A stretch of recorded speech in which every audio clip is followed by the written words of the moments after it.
মাশাল্লাহ, মাশাল্লাহ, এই পেঁপে গাছটা দেখেন কি সুন্দর হয়েছে। ছোট্ট এই পেঁপে গাছে পেঁপে ধরেছে। এই পেঁপে গাছের চারাটা কিন্তু আমি কিনে আনিনি। এটা আমি যে কিচেন ওয়েস্ট ফেলি সেখান থেকে এই চারাগুলো হয়েছিল। আমি কয়েকটা চারা খুব যত্ন সহকারে লাগিয়ে দিয়েছিলাম। দেখেন এখন গাছে পেঁপেও এসেছে, আর পেঁপেগুলো দেখতে মাশাল্লাহ এত সুন্দর লাগছিল।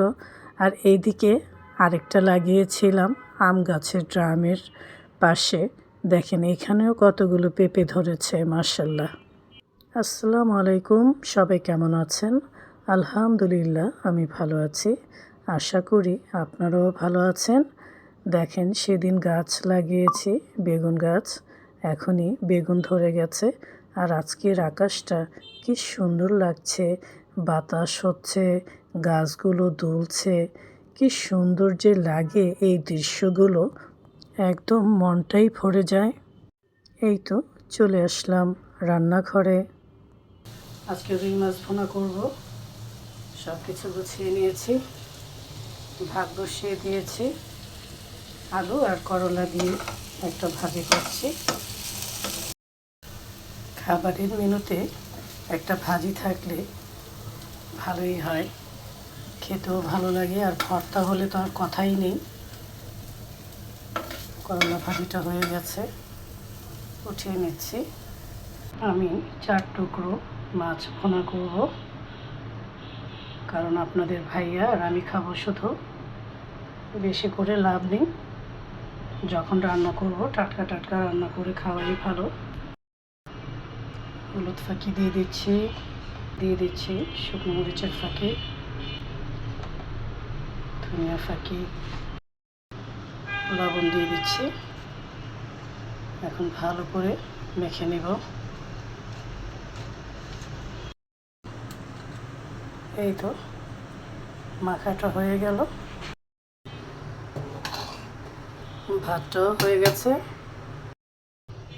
আমার যত কাজই থাকুক না কেন, আমি রান্নাটা সেরে সেই সমস্ত কাজগুলো কমপ্লিট করি, যেন খাওয়ার সময় কোনো প্রবলেম না হয়। মাছটা দিয়ে দিলাম।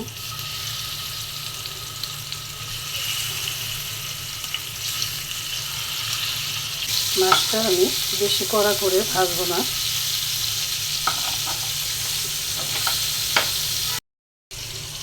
পাতিলাটা বসিয়ে দিলাম, এক পাশে মাছ ভাজা হবে আর এক পাশে আমি মশলাটা কষিয়ে নেব। বাজার সদাই সব কিছু ঘরে থাকলে রান্নাটা আমার জন্য খুব সহজ হয়। পেঁয়াজটা হালকা ভেজে নেব। পেঁয়াজটা হালকা ভেজে নিয়েছি। এখন আদা রসুন দিয়ে দিলাম, হলুদ ফাঁকি, শুকনো মরিচ ফাঁকি, ধনিয়া ফাঁকি, লবণ, পানি দিয়ে দিচ্ছি।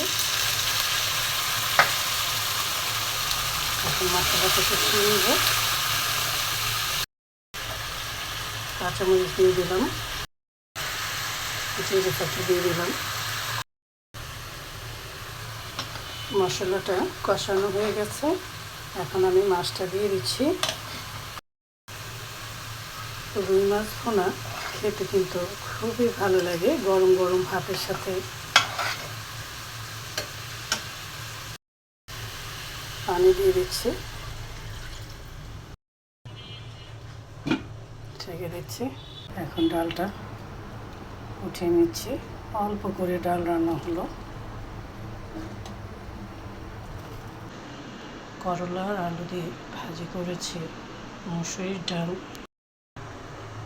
আর করেছি রুই মাছের তরকারি। গরম গরম ভাতের সাথে খেতে কিন্তু দারুণ লাগবে। সবাই ভালো থাকবেন, সুস্থ থাকবেন। আবারও দেখা হবে, কথা হবে। এখন আসি, আল্লাহ হাফেজ।